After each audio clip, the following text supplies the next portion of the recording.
smart homes are going to change the way we live in the 21st century. For example, as my grandparents grow older, I get concerned about them.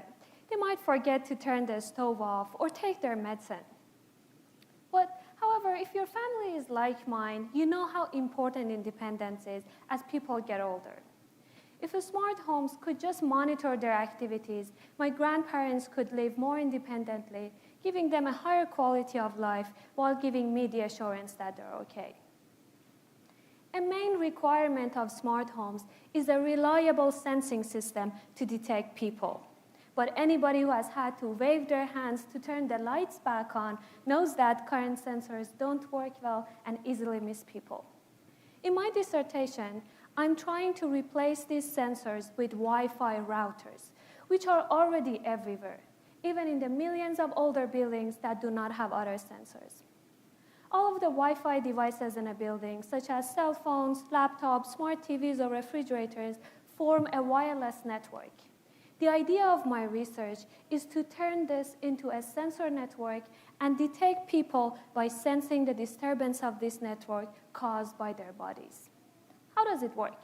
Well, consider an example. In the game of racquetball, the ball hits the wall, ceiling, or floor and returns back to the player. If somebody blocks the ball's way, it doesn't get back, and the player knows something is in the way. Wi-Fi signals work similarly, except that there are hundreds of balls being shot at the same time from one or many players. They bounce around the environment in complex ways and reach the receiver along multiple paths. To detect people, I use some advanced mathematical techniques to separate individual paths and use each as an additional sensor. Then, by measuring some features such as the direction or the length of each path and their changes over time, I can sense if there are new reflections from people entering the room or if any of the existing reflections get blocked to infer how many or where people are.